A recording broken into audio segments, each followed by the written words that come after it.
Very good evening to our viewers. Thank you for making time tonight to join us on the evening review. My name is Jabela. Tonight on the platform, I'm welcoming back our our regular guest, actually, Joseph Kauandenge. He's Secretary General of the National Unity Democratic Organization, that is Nudo. And we're just catching up on the latest at the party, the latest regarding his contributions in Parliament and what the future holds. Thank you, Joseph, for making time again. Thank you very much. Yes. Let's start, I think, with the issue around, there was a motion in Parliament about the Kavangos regions being poor, and you were quite vocal on the subject. But someone said, and I didn't see that myself, someone said you refer to people in that region as dirty or whatever. So I don't know if you can, do you recall saying that, or what was the context there? Yes, it is true that I contributed to the motion in Parliament. Yeah. But sometimes Namibians have this habit of taking things out of proportions. Yeah. When you say, and I use the word, yes. When you enter the two old regions, the Kavangos regions, the Kavangos East and West, you don't have to ask anybody whether there is poverty here. You simply smell poverty. Now, a person that understands the Queen's language, English, will take it as figuratively speaking, right? You are not saying that you can smell, because nobody can smell poverty, right? But figuratively speaking, you can say, I can smell poverty. How do you smell poverty? You look at the people. You look at the environment. The same way that you can smell also when somebody is rich or well off. You look at what he's wearing, right? You look at the clothes. You look at the car that he's driving. That's what I meant by that. So unfortunately, some people took it as if you are saying some people are smelling poverty. But it's figuratively speaking. And what point were you driving at then? What in the broader scheme of things, what is it that you were advocating for? I simply took it as a point to say that unfortunately the ruling party continues to use the Kavango and Kavango people as voting cows. And again, there was a problem as to how can you refer to people as cows. But the problem is that if year in, year out, you are taking people to the elections, they are voting for your party in masses, but they still remain trapped in poverty. What are you actually doing, actually? In actual fact, you are using these people as voting cows or elements, whatever the elements that you can use, or analogy that you can use, that you are using these people only when it's convenient for you to use them during elections time. But I said, if we have to go by the statistics of the National Statistics Agency, which is a government institution, I did not contribute to that report, but that report is very clear to say the two Kavangos regions are the poorest in our country. Where else did you hear of 16 or 17 people that died just because they ate food that was not fit for human consumption? It's primarily in the Kavangos region. Isn't it? So when I say that, why do we have the two Kavangos regions being so poor while even the river is next to them? Yeah. Well, I'm taking this from the statistics of the government of the day, and I needed to be told by those that are in power why the two Kavangos regions remain poor. And I use that context to say, yes, poverty is across the country. And even these things I said, even if I enter the Opuo region, or Kunene region for that matter, and I go to my cousins, the Shimba speaking or Himba speaking Namibians, I also say I can smell poverty. Now, how do I smell poverty?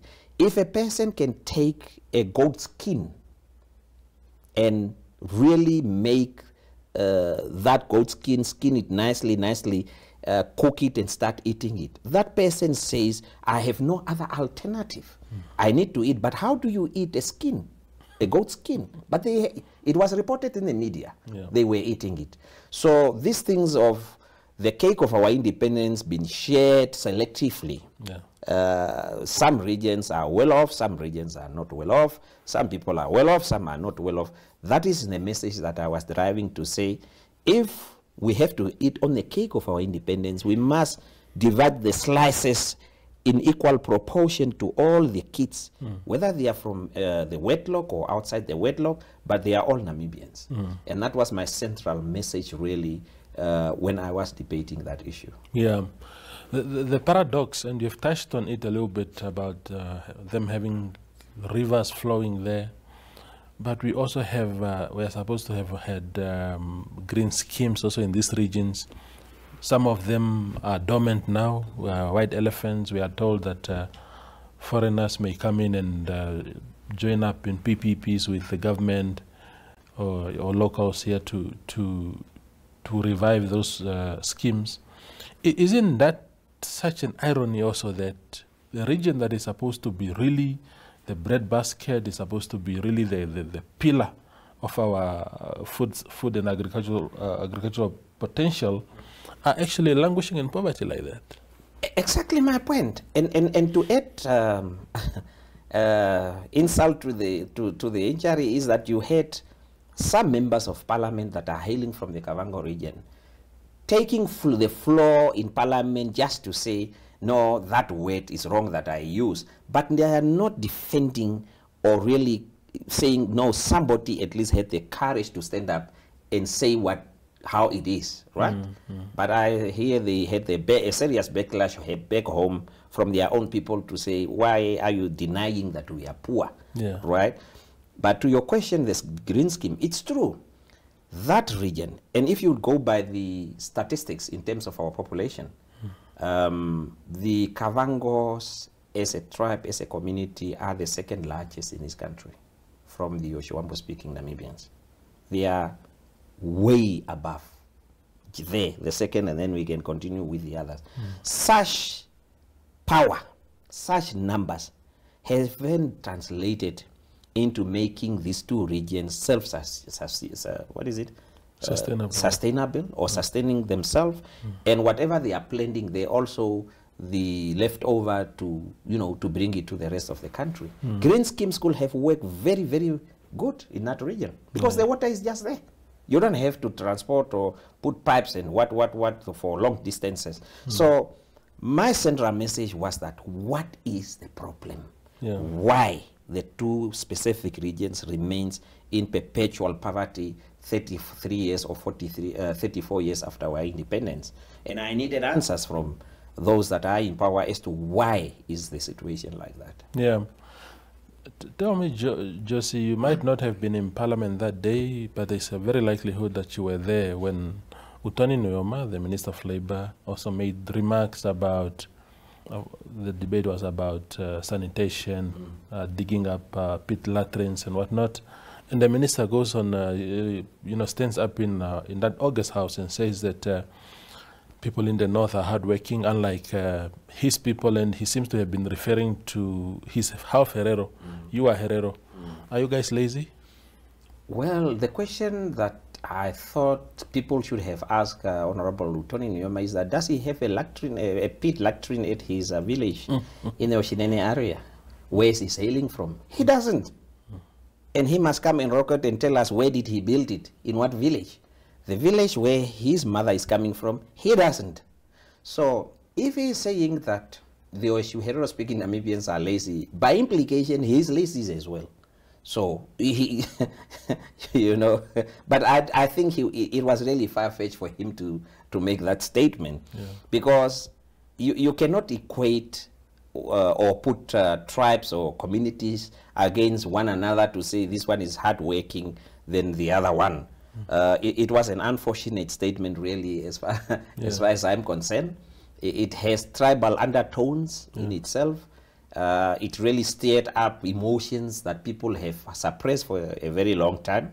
And I categorically have to say, no, the Hereros are not lazy. Not at all, not by a long shot. Just a few days after he made those remarks, then we had my good friend Barry Rukoro also being in the eye of a storm, saying that resources of this country are being channeled to the north in terms of football, Shaka Chula Chula now, you know, all these things. And when the two situations, when we discuss them, you come across some people saying, but you know, are these two men, Utoni Nyoma and Berry Rukoro, tribalist, or they are just speaking the truth? Because some people said, yeah, we also like political correctness, and our country is actually suffering as a result of that. Why don't we just really speak truth to power and say some people are lazy, or Vambus are getting all the resources, and maybe then we can find solutions? I think partly I will agree with Berry Rukoro to say that for the past 33 years of our independence, most of the resources have been channeled to the northern part of our country. There, in that statement, I will agree with him. However, I will digest it further and say, but to whom does these resources go? Yes, the road is the north, but to whom? I will say most of Shiwambo-speaking Namibians are suffering like any other Namibian in this country. However, those that are well connected, those that are close to the political corridors and powers, those that have uncles as ministers and those are the Oshiwambo-speaking Namibians that are really enjoying the fruit of our independence, where you will have a 22-year-old having a car that I and you cannot even drive in our lifetime. And then you wonder, where did these young men get all this money to buy that car or that house or whatever? So I think we have to break it down as to who in the north is benefiting really. Because from my experience is that many Oshiwambo-speaking Namibians that are not well connected to the powers that be are suffering like any other Namibian in this country. Let's talk, Josie, about what was it that I wanted to ask? This very pertinent question that I wanted to ask you, but I will remember it in the meantime. But perhaps, yeah, I do remember now. So we have Nudo, your party, has always been a traditional party with its legacy deeply entrenched within the Ovaherero community. I'm not saying the party is a tribal party, but it has strong origins and alliance there. And it has always been also very close to the paramount chieftaincy of Ovaherero, perhaps owing to the fact that the late Rirwako, who was a leader of the party, was also permanent paramount chief at the time until his passing. I haven't heard, maybe I missed it, but I haven't heard your party's stance on this conundrum that we have now. Dr. Rirwako says he said that he is the duly elected paramount chief of Ovaherero. Professor Kashirwa saying the same. What is your party's position on this matter? Well, firstly, yes, Nudo, as you rightfully said, its origin came from Chief Jose Akutako in 1964. It's a chief council creation. So yes, it has its deeply rooted among the Ovaherero-speaking Namibians in this country. And we are unapologetic to that as well, because most of the parties that have made it to heaven have their origins somehow based in traditional or tribal origin somewhere there.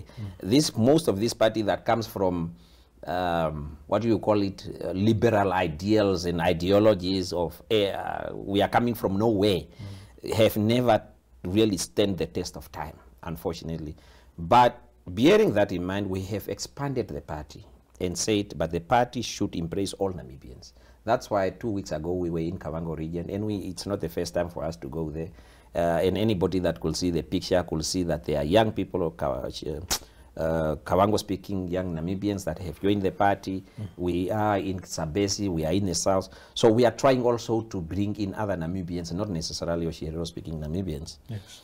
So, but to your question, the factions and the division within the Ovaherero traditional authority really has put the party into a corner. conundrum, if you have to say it like that, because as a party, we are represented in both sides. Let me call them, because some people are not kind to be called factions. They're both sides.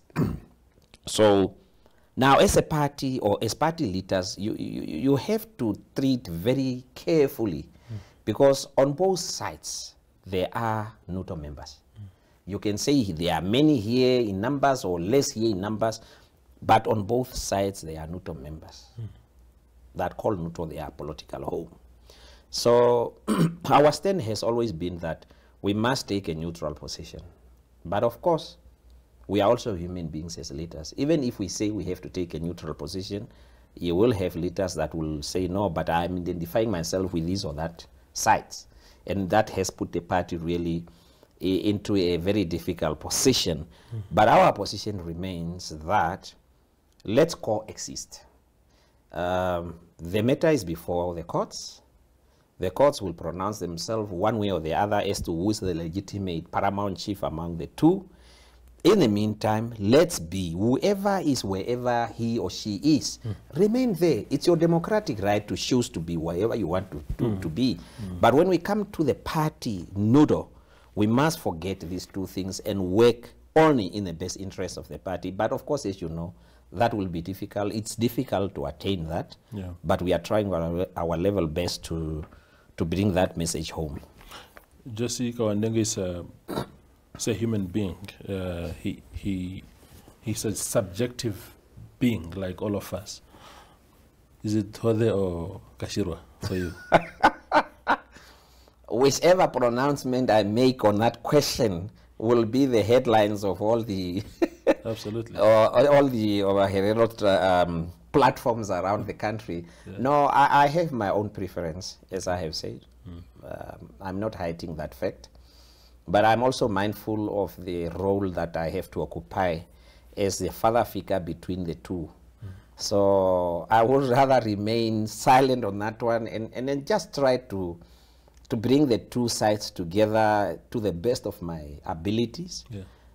Because at the end of the day, when these things is done and over, and it will come to an end one or the other, believe me, because they say every song has a beginning and it must come to an end. The Nudo party should still remain intact. So as a leader, I'm trying to mingle between the two and see how best I can save Nudo while we are waiting for the pronouncements. So speaking of pronouncements, Josie, it's one thing to say, okay, the courts are involved. Everybody can seek recourse in court. And we respect that institution as a judiciary system. But the one thing that a lot of people are not happy from across the tribal lines of our country, especially where these chieftaincy issues exist, the confrontations, it's not very much a common thing in the north, except when that brief Ondonga confrontation, and then it was quelled. The current Mkwanyelwa is now there, but it's not a very common thing. So the narrative doesn't come very often from the north, but the involvement of ministers, you know, the Minister of Urban and Rural Development having to sort of recognize one chief. What do you make of this, the involvement of government that has nothing to do with the communities, really? It's a sad situation, really, where in the past or the current legislations that we have allows the minister to recognize or not to recognize a traditional chief. And if our history is anything to go by, all things being equal, it's also very clear that at times government involvement is along political lines, where government will recognize a certain chief, impose that certain chief on people or the subjects, primarily because they want just political support, and then ignore or deny the recognition of another traditional chief because this traditional chief is not supporting the ruling party. So these things has been happening for quite a long time, and it has also affected really the composition of traditional authorities around the country as well. But also, when disputes arise among traditional authority, when I was growing up, the era of the chief Rirwakos and those old men that were there at the time as youngsters that will carry their carries and their bags and whatnot, you will sit here and hear that these old people will come together and say, no, no, no, these things cannot happen, these things must happen, and they will control the situation. But of late, I don't know whether most of them have died or not, or whether this education, Western education of ours, have infiltrated also the traditional houses and traditional affairs to such an extent that we cannot sit around the table or around the fire as communities and solve our own issues before we go to courts. Really, how much money are we wasting in courts processes? Money that could have better been used to uplift our subjects out of poverty. But now, this money goes into millions just to fight, and it comes also from the coffers of the communities as well. So to your question, really, government involvement is a problem. Traditional authority themselves are failing to really address these issues outside the parameters of the courts. Yeah. Your story, your own story, Joseph, in politics has been a roller coaster. You rose as a young man. The other time, I mean, you in Nudo, for example, we saw your rise from being a councillor at the siege of Windhoek. You became the party's Secretary General. You became a member of parliament of your party in the National Assembly. So is this rise going to continue? Are we going to have other ambitions upwards, or do you say now you have reached your ceiling? Your party is having a Congress in April next year. The presidential position of the party will be up for grabs. Will you give it a shot? What a question. Well, Toiwa, I think I have really done enough for my party, the best that I can do. Mind you, as you say, it has been a roller coaster, really it has been, because in 2003, when the late Chief Rirwako pulled Nudo out of the DDA, I was what, 25 years old? And I became the late Chief Secretary General at the time, until I was, in politics, they just use elbows to get you out once the food, you have cooked the food nicely, now it's smelling nicely and everybody wants to eat, then you are kicked out. But I did not take it personally. I say it's politics, all right? So since then, I have really done my level best. The Nudo electorates knows who's Joseph Kauandenge. You don't have to tell them who I am. They know my capabilities, my shortcomings as a human being. So if they say, now we think you are ready for presidency, because I'm not going to impose myself on them. I have seen politicians doing that, declaring themselves that, no, I'm the right person, there is no one else. I'm not going to do that mistake. But if the electorates of the Nkrumah Party so decide at the Congress to say, Josie, we think now it's time for you to take over the presidency of the Nkrumah Party, I will not hesitate one bit, because I think I have proven myself that I can do it. So why not? Yes. Yeah. Final question, briefly, really, because once you are elected as party president, you automatically become your party's candidate also in the 2024 election. Are you ready to take on the Netumbos of this world, the Dr. Itulas? Of course. Why not? I'm still a young person, and we need to entice young people to get involved in politics. So they must be in a position to see faces that are familiar, that are youthful, that looks youthful, but although the years has gone. So of course I am ready to give them a run for the money if my party so decides. Wonderful. Yes. Joseph, thank you for coming through. Thank you very much. Yeah, that is Joseph Kauandenge. He's Secretary General of Nudo. He's a Member of Parliament, just bringing us up to speed with what is happening within the party and its immediate surroundings. Thank you for watching.